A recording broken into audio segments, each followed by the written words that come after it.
আচ্ছা, এখানে যে কি সুদীপ্ত ভাই আপনার নামটাই আরেকবার ইউজ করতেছি। ফোন নাম্বার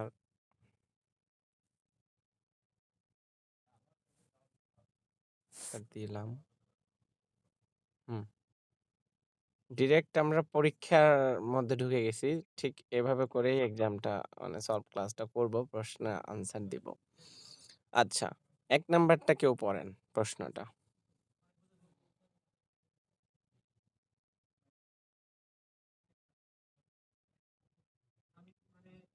এই আনসারটা কি দিছিলেন বলেন? ৩ নাম্বারটা তার মানে জানেন, হ্যাঁ, এটাই। নাউনের সাথে এলওয়াই যুক্ত হলে যে ওয়ার্ডটা তৈরি হবে সেটা অ্যাডজেক্টিভ, যেমন ফ্রেন্ডলি। ফ্রেন্ড হচ্ছে নাউন, এলওয়াই হয়েছে adjective, friendly adjective, friendly behaviour example. আর অ্যাডজেক্টিভের সাথে যখন এলওয়াই হয়ে যাবে তখন এটা হয়ে যাবে অ্যাডভার্ব, যেমন স্লো। স্লো হচ্ছে ধীর, অ্যাডজেক্টিভ। সো এর সাথে এলওয়াই যুক্ত হয়ে গেছে, অ্যাডভার্ব স্লোলি, ধীরে গতিতে। তো he runs fast, he runs slow, এই তো। তো এটা জানেন ভালো। এটা হচ্ছে এক্সপ্লানেশন ছিল। সেকেন্ড হচ্ছে খুব ইজি কোয়েশ্চেন, কারণ আসলে এটা তো বেসিক কোর্স। সবার কথা ভেবেই প্রশ্ন করতে হয়। এজন্য কিছু প্রশ্ন একদমই ইজি লেভেল থেকে দিয়েছি। Start with May and end with full stop. Which sentences found? কোন সেন্টেন্সে এটা আসবে? কোনটায় বলেন? অপটেটিভ সেন্টেন্সে এটা আসবে, রাইট। কেন? কারণ অপটেটিভ সেন্টেন্স মে দিয়ে শুরু হয় এবং শেষে ফুল স্টপ থাকে। এখন প্রশ্ন আসতে পারে, তো মে দিয়ে তো মে তো অক্সিলারি, মডাল অক্সিলারি। তাহলে এ দিয়ে তো যেকোনো প্রশ্নবোধক সেন্টেন্সও হয়। তার মানে ইন্টারোগেটিভ সেন্টেন্স তো হয়। তো ইন্টারোগেটিভ সেন্টেন্স হলে লাস্টে আবার নোট অফ ইন্টারোগেশন মার্ক থাকবে। সো এইটা অপটেটিভই বলতে পারি। মে দিয়ে শুরু হলেও শেষে তার ফুল স্টপ ওই ইন্টারোগেটিভে থাকবে না। সো এটা অপটেটিভ। আচ্ছা, থার্ড প্রশ্ন ছিল I have been dash since morning. কি দিয়েছেন? ওয়ার্কিংই হবে। আচ্ছা, বাকিগুলো কেন হবে না? কারণ আমরা জানি বি বিইং বিন। হ্যাঁ, বি বিইং বিন এর পরে ভার্বের থ্রি বসবে, ১ নাম্বার রুল। আ কিন্তু এখানে যেহেতু আবার সিন্স কথাটা আছে, ঠিক আছে? এই সিন্স কথাটা থাকার কারণেই হয়ে গেছে এই যে পারফেক্ট টেন্স, মানে পারফেক্ট কন্টিনিউয়াস এ নেয়া লাগতেছে ওয়ার্কিং। কারণ এই যে, তো ওয়ার্কিং মানে আইএনজি তো ২ টাতে আসবে। একটা কন্টিনিউয়াস এ, একটা পারফেক্ট কন্টিনিউয়াস এ। তাহলে ২ টার মধ্যে পার্থক্যটা কি? কখন পারফেক্ট, কখন জেনারেল? যেই কন্টিনিউয়াস এর সাথে টাইম ফ্রেম লিমিট করা থাকবে, টাইমের নির্দিষ্টতা থাকবে, সেটা হচ্ছে পারফেক্ট। আর যেটা টাইম থাকবে না, যেমন আই এম নাও ওয়াচিং। কখন থেকে দেখতেছি, কতক্ষণ ধরে দেখতেছি, কতক্ষণ দেখবো, এই ধরনের কোনো টাইম লিমিটেশন নাই। I am now watching TV, I am now playing game. কিন্তু এখানে আই হ্যাভ বিন ওয়ার্কিং, কাজ করতেছে সিন্স মর্নিং, সকাল থেকে। টাইম নির্দিষ্ট করে দিছে, মানে একটা টাইম ফ্রেম দেওয়া আছে। হতে পারে সার্টেইনটি অথবা লিমিটেশন। সো যখনই কন্টিনিউয়াস এর সাথে টাইম ফ্রেম কানেক্ট থাকবে তখন আমি এটা পারফেক্ট কন্টিনিউয়াস ধরবো। আর শর্টকাট হচ্ছে জেনারেল কন্টিনিউয়াস এ সিন্স থাকে না। আর পারফেক্ট কন্টিনিউয়াস এ সিন্স বা ফর থাকে। এটা টেকনিক মনে রাখার। ওকে? ৪ number, I am working for serious students as if their number is limited. Find the non-finite verb from the sentence. এটা কি দিয়েছেন? ওয়ার্কিং দিয়েছেন। আপনাকে বলছে যে ফাইন্ড দ্য non-finite verb। তো এই সেন্টেন্সের মধ্যে শুধু হচ্ছে non-finite কি ওয়ার্কিং? non-finite আসলে কয় ধরনের হয়? non-finite verb হয় ৩ ভাবে। কিভাবে? একটা হচ্ছে পার্টিসিপল। এই পার্টিসিপল এর মধ্যে আবার ৩ প্রকার আছে। প্রেজেন্ট পার্টিসিপল, পাস্ট এবং পাস্ট পারফেক্ট। হ্যাঁ, ২ টার একটাও হবে না। হবে বোথ। এটাই তো বলতে চাচ্ছিলাম। শেষ করি। নন ফাইনাইট ভার্ব হয় ৩ ভাবে। একটা আইএনজি যুক্ত মানে প্রেজেন্ট পার্টিসিপল। আরেকটা হচ্ছে ভার্বের 3 মানে পাস্ট পার্টিসিপল। আরেকটা হলো ইনফিনিটিভ 2 প্লাস ভার্বের 1। সো এইখানে ওয়ার্কিং, প্রেজেন্ট পার্টিসিপল এবং লিমিটেড পাস্ট পার্টিসিপল। লিমিট হচ্ছে ভার্বের 1 আর লিমিটেড ভার্ব 3। সো এখানে বোথ দিতে হইতো। Right answer. ক্লিয়ার? ওকে। তাহলে নন ফাইনাইট হয় ৩ ভাবে। প্রেজেন্ট পার্টিসিপাল, পাস্ট পার্টিসিপাল, আর একটা হচ্ছে ইনফিনিটিভ দিয়ে।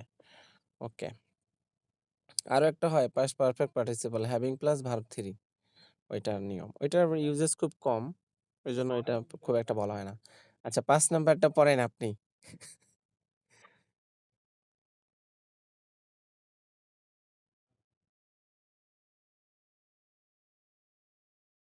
হ্যাঁ, কি হবে? আচ্ছা, এই সুদীপ্ত ভাই বলেন কি হবে? হুম, বলেন।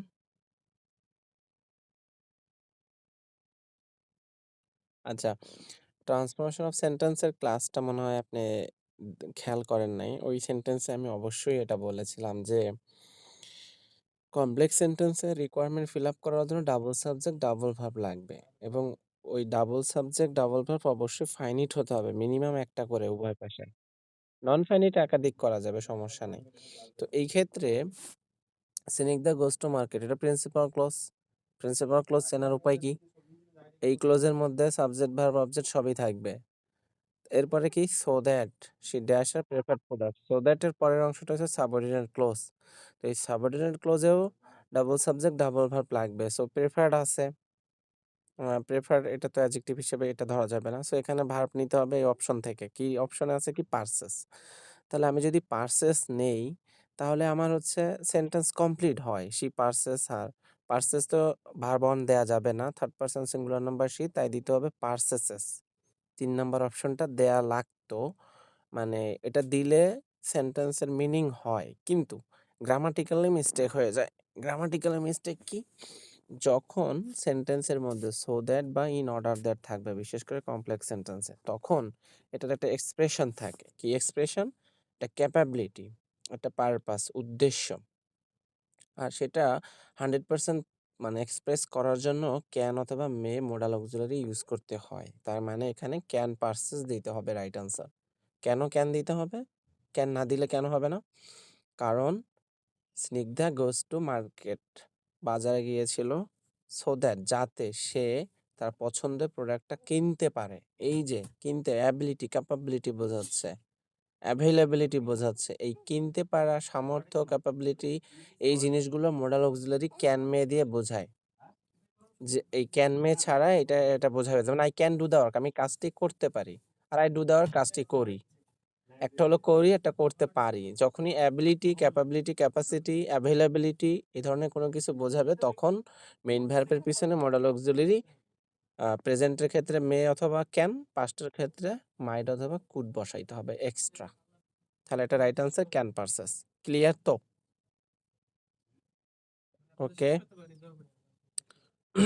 Which clause has not ever changed, কখনোই চেঞ্জ হয় না। ট্রান্সফরমেশন অফ সেন্টেন্সের ক্ষেত্রে এটা আসছে। প্রিন্সিপাল ক্লজ কখনোই চেঞ্জ হয় না। আপনার কমপ্লেক্স সেন্টেন্সে এই প্রিন্সিপাল ক্লজ থাকবে আর সাবঅর্ডিনেট থাকবে। যত ধরনের চেঞ্জেস আসবে ট্রান্সফার করার জন্য, কম্পাউন্ডে বা সিম্পলে যেখানেই যান না কেন, চেঞ্জ করার জন্য সাবঅর্ডিনেট ক্লজ চেঞ্জ হবে। কারণ চেঞ্জ করতে গেলে, প্রক্সি দিতে গেলে সাবঅর্ডিনেটকেই ভেঙে এক্সটেনশনও করতে পারেন, আবার সাবস্টিটিউশনও করতে পারেন। সংকুচিত, প্রসারিত যা করবেন, সাবঅর্ডিনেট ক্লজ, প্রিন্সিপাল ক্লজে হাত দেওয়া যাবে না, কারণ এটা মেইন ক্লজ। এটা চেঞ্জ করে দিলে পুরো structure, basic of structure change হয়ে যাবে। সো এটাকে হাত দেওয়া যাবে না। সো প্রিন্সিপাল ক্লজ হচ্ছে আনচেঞ্জেবল। ফাইন্ড দ্য কনজাংশন, এটা তো খুবই easy. Love or leave. Conjunction চেনার উপায় কি? And or but. সো এখানে ওয়ার আছে, এটা রাইট আনসার। আচ্ছা, এরপরে হচ্ছে সুপারলেটিভ ডিগ্রি বের করতে বললাম। সুপারলেটিভ ডিগ্রির বেসিক যে জিনিসটা আমার জানতে হবে সেটা হচ্ছে অনেকের মধ্যে অন্যতম, এরকম বোঝাবে মিনিংটা। আর এখানে কি থাকবে? অন অফ দা অথবা শুধু দা। তো এখানে যে কয়টা এক্সাম্পল দেয়া আছে এর মধ্যে এই যে সেকেন্ড অপশনে he is on of the best boy, এইখানে আছে অন অফ দা অথবা শুধু দা থাকলে সুপারলেটিভ ডিগ্রি। কেন? কারণ এই দুইটা হচ্ছে সর্বোচ্চটা বোঝায়, মানে তুলনার ক্ষেত্রে সব থেকে ভালো, সব থেকে উৎকৃষ্ট, এই ধরনের সুপারলেটিভ ডিগ্রি বোঝাতে এটা আসে। আর কম্পারেটিভের ক্ষেত্রে হচ্ছে এই যে he is better then she, এটা কম্পারেটিভ। তাহলে এটা যে সুপারলেটিভ, এটা যে আপনার চিহ্নিত করতে বলছে, চিহ্নিত করার এটাই বেস্ট উপায়। এই শুধু দিয়ে অথবা অন অফ দা থাকতেই হবে, আদারওয়াইজ সুপারলেটিভ হবে না।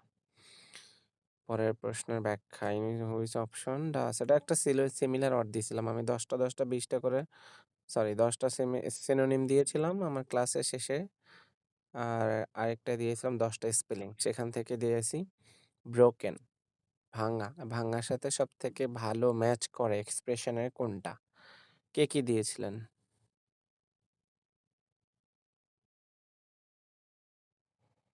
আর সুদীপ্ত ভাই কে দিয়েছিলেন?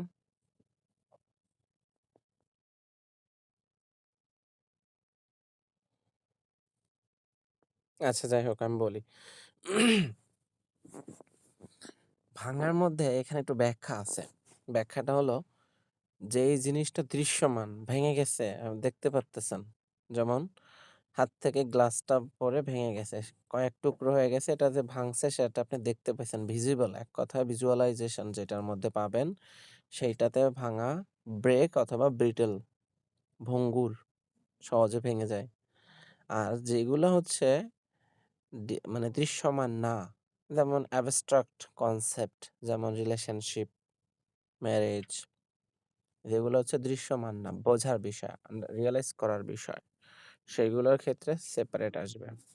এটা ভাঙা বোঝায় না। আবার বিচ্ছিন্ন সেম জিনিস, ঠিক আছে? এই দুইটা হচ্ছে ভিজুয়ালাইজ করা যায় না। হ্যাঁ, এইটা এইটা হচ্ছে ওখানে, এগুলোর প্রত্যেকটাই হয়, কিন্তু বেস্ট ম্যাচ করে ব্রিটল, বুঝছেন? আচ্ছা, দেন হচ্ছে সাবজেক্ট ভার্ব এগ্রিমেন্ট থেকে 10 নম্বর প্রশ্নটা এসেছে। Either people or mister Khan dash such type of heinous crime recently, কি দিয়েছেন?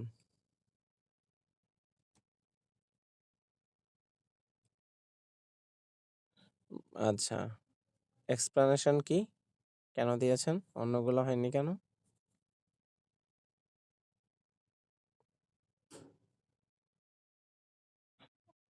ও, তাহলে তো তাহলে তো রিস্কে পড়ে যাবেন, কনফিউশন করতে চাইলেই তো তখন ফেঁসে যাবেন।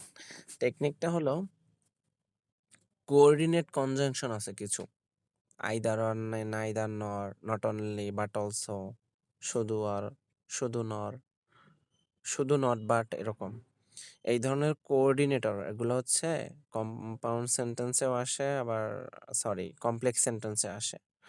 তো এই কোঅর্ডিনেটরগুলো যখন কোনো সেন্টেন্সে আসবে, তখন ওই সেন্টেন্সের সেকেন্ড সাবজেক্ট অনুযায়ী ভার্ব নির্ণয় করা হবে। সেকেন্ড সাবজেক্ট, এখানে কিন্তু দুইটা সাবজেক্ট, পিপল একটা, মিস্টার খান একটা। সো এই জন্য আপনাকে কি করতে হবে, সেকেন্ড সাবজেক্টটা নিতে হবে, সেকেন্ড সাবজেক্ট অনুযায়ী হ্যাজ কমিটেড, রাইট? ঠিক আছে। তো বেস্ট পপুলার হচ্ছে ইদার অর, নিদার নর, এই দুইটাই সব থেকে বেশি, আর অর, শুধু অর, এই তিনটা, অন্যগুলোও আসে, এই তিনটা বেশি। সেকেন্ড সাবজেক্ট মনে রাখবেন, এইগুলোর ক্ষেত্রে সেকেন্ড সাবজেক্টটা নিতে হবে। Taslima is too weak to dash the topic, make out, to এর পরে ভার্বের অন হয়, ইনফিনিটিভ দিয়ে এটা করতে হবে। সো প্রথম যেই টুটা, এটা হচ্ছে অ্যাডভার্ব, নেগেটিভ অ্যাডভার্ব, এতই দুর্বল যে dash to make out the topic, বিষয়টি বুঝতে পারলো না। সো টু এর পরে মেক দিলে ভার্বের অন মানে হচ্ছে কমপ্লিট হয়, বাকিগুলো হচ্ছে ভার্বের অন একটাও নাই, সো মেক আউট হবে। এটা তো খুবই ইজি, আমি শুরুতেই বলেছিলাম বি বিইং, বিনের পরে ভার্বের থ্রি বসে, সো স্লাপড হবে, হি ওয়াজ বিইং স্লাপড। হ্যাঁ, এটা হলো কন্টিনিউয়াস টেন্সের ভয়েস চেঞ্জ।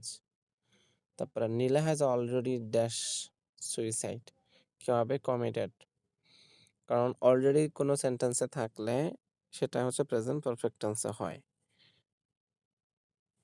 আর আমি এটাও বলেছিলাম যে কোনো কাজ সমাপ্ত হয়ে যাওয়া বোঝাতে, কমপ্লিট হয়ে যাওয়া বোঝায় যদি সেন্টেন্সের ইনহেরিট মিনিং, তখন সেটা পারফেক্ট টেন্সে হয়। তাহলে he has already committed suicide মানে সে সুইসাইডের যে অ্যাটেম্পটা, প্রথমে রশি বাঁধতে হবে গলায়, ফেনে লাগাতে হবে, তারপরে যে টুলটা উপরে উঠে দাঁড়াইছে সেই টুলটা পায়ে দিয়ে ফেলে দিতে হবে, দেন হচ্ছে প্রসেসটা কমপ্লিট হলো। তাহলে এই কমিট সুইসাইড এই যে কনসেপ্টটা এটা কমপ্লিট হতে যে প্রসেসিংটা ওইটা যখন শেষ হয়ে যাবে তখন যে অর্থাৎ কমপ্লিট হয়ে যাবে এই ধরনের মিনিং বোঝালেই সেটা পারফেক্ট টেন্সে চলে আসবে প্রেজেন্ট পারফেক্ট। তো দুইভাবে মনে রাখতে পারি, ever, just, just now, already, lately, recently এই ধরনের অ্যাডভার্ব যখন সেন্টেন্সে থাকবে তখন প্রেজেন্ট পারফেক্ট হবে। আর যদি এগুলো নাও থাকে ওই সেন্টেন্সের ইনহেরেন্ট মিনিং যদি এরকম বোঝায় যে টোটাল সাবজেক্টের যে অ্যাকশনটা এটা কমপ্লিট হয়ে গেছে, শেষ হয়ে গেছে, তখন আমি সেটা প্রেজেন্ট পারফেক্ট টেন্সে নিয়ে যাব। যেমন he has gone to Dhaka, he has arrived Chittagong. তো চিটাগং যাওয়ার যে তার জার্নিটা, এই জার্নিটা যখনই তার শেষ হয়েছে অর্থাৎ চিটাগং এ যখন বাস থেকে সে নামছে তখনই সে বলতে পারছে যে সে অ্যারাইভড। কিন্তু এর আগে বলতে পারবে না, বাসে থাকা অবস্থায় পারবে না বলতে। তার মানে কি? তার মানে হচ্ছে তার জার্নি টাইমটা বা জার্নি প্রসেসিং টাইমটা শেষ হয়ে গেছে। এই শেষ হওয়া কথাটা মানে কিন্তু এন্ড। এন্ড কথাটা তো সেন্টেন্সে নাই। বাট ইনহেরেন্ট মিনিং আমি বুঝতে পারলাম যে সাবজেক্টের যে অ্যাকশনটা সেটা শেষ। So present perfect tense. এরপরে মাদার ফিডস হার চাইল্ড একদম ইজি কোয়েশ্চেন ছিল। থার্ড পারসন সিঙ্গুলার নাম্বার তাই ভার্বের সাথে এস যোগ হইছে। If you pay the fees you dash your student ID. So will get হবে, এটা হলো কন্ডিশনাল সেন্টেন্স থেকে ফার্স্ট কন্ডিশন দিয়ে এসেছে। প্রেজেন্ট ইফযুক্ত অংশ, ইফযুক্ত অংশ মানে সাবঅর্ডিনেট অংশটা যদি প্রেজেন্ট ইনডিফিনিট টেন্স অর্থাৎ ভার্বের অন দিয়ে শুরু হয় তাহলে পে ভার্বের অন, পেইড ভার্বের টু। তাহলে অন দিয়ে শুরু হলে পরের অংশটা অর্থাৎ সাবঅর্ডিনেট অংশতে বা সরি প্রিন্সিপাল অংশতে মানে ইউ ড্যাশ এখানে হচ্ছে ইয়া হবে ফিউচার ইন প্রেজেন্ট হবে অর্থাৎ মডেল প্লাস ভার্বের অন। তাহলে মডেল ইউ এর পরে উইল বসেছে আর গেট, অন্যগুলো হয়নি। গেট ভার্বের অন তাই গেট হয়েছে। আচ্ছা, পিপল অফ আওয়ার কান্ট্রির সময় খুব কম তাই আমি তাড়াতাড়ি শেষ করে যাচ্ছি 3 মিনিটে। People of our country become emotional in religious issues. তো ফাইন্ড দ্য অ্যাডজেক্টিভ, এখানে অ্যাডজেক্টিভ আছে দুইটা, রিলিজিয়াস ও অ্যাডজেক্টিভ, ইমোশনাল ও অ্যাডজেক্টিভ। এটা এটাও ইজি ছিল, হয়তো অনেকেই পারছেন। দেন শুধু ইমোশন তো দিলে হবে না, ইমোশন তো নাউন, অনুভূতি। আর ইমোশনাল হচ্ছে আপনার ফিলিংস, আপনি আবেগঘন হয়ে গেছেন কোনো একটা কিছু বিষয়তে, মানে আপনার সিচুয়েশনটা বোঝাইছে, সাবজেক্টের একটা সিচুয়েশন। ওই যে অ্যাডজেক্টিভের 5টা গুণ মানে অবস্থা, দোষ গুণ সংখ্যা পরিমাণ অবস্থা, 5টা সাইড। এই 5টা সাইডের মধ্যে অবস্থার মধ্যে ইমোশনালটা পড়ে। আপনি ইমোশন হয়ে গেলে একদম চোখে পানি চলে আসে, এটা কি বোঝায়? আপনার অবস্থাটা বোঝায় যে আপনি কি অবস্থায় আছেন। সো রিলিজিয়াস এন্ড ইমোশনাল এই দুইটাই হবে। বেসিক প্রিন্সিপাল কি? সিম্পল সেন্টেন্সের ক্ষেত্রে on subject on finite verb. আচ্ছা, আপনার একটু ক্লাসগুলো একটু রিভিউ দিয়েন। এই আমি ক্লাসের বাইরে একটাও এখানে দেইনি। হুইচ ইজ রং, এখানে রং কোনটা? The sun rise in the east. এটা ইউনিভার্সাল ট্রুথ রাইট ফ্রম ভার্বের 1 নম্বর রুল অনুযায়ী চিরন্তন সত্য কোনো যদি সেন্টেন্স এক্সপ্রেশন আসে তাহলে ভার্বের অন হয়। আর যেহেতু sun third person singular number subject তাই ভার্বের সাথে এস যুক্ত হওয়ার কথা ছিল, the sun rises in the east.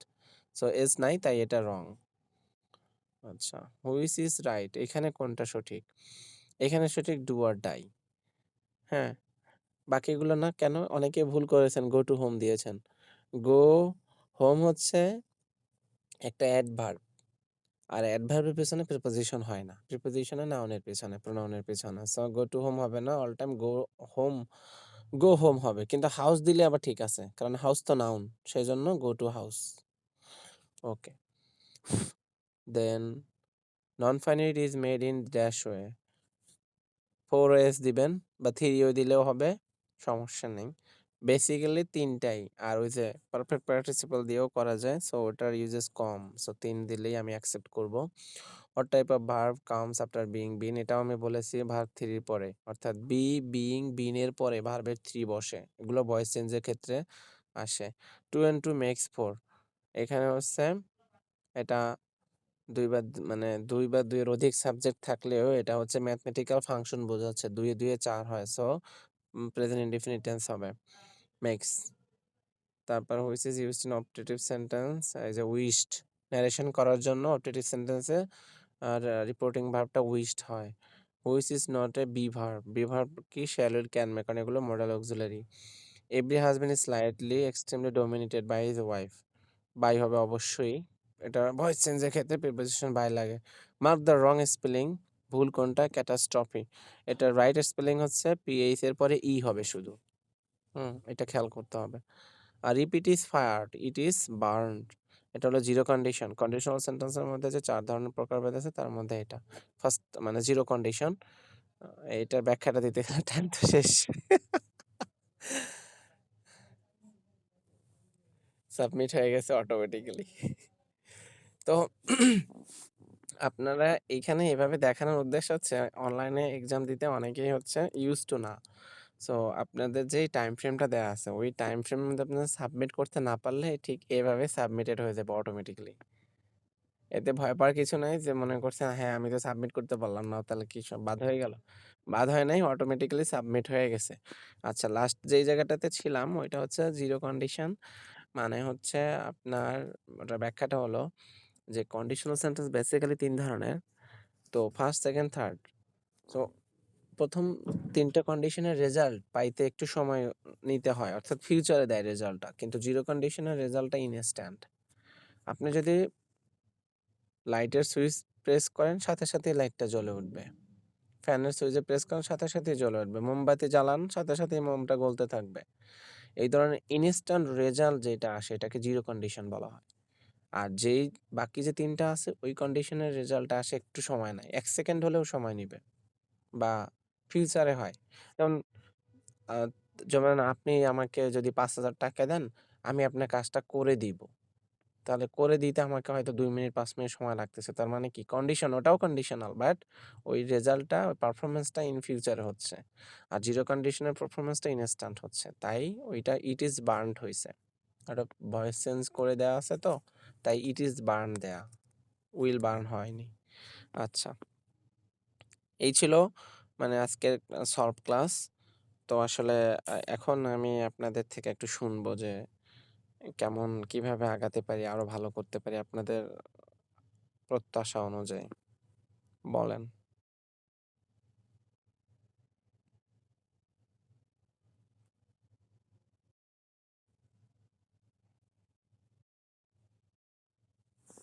বলেন।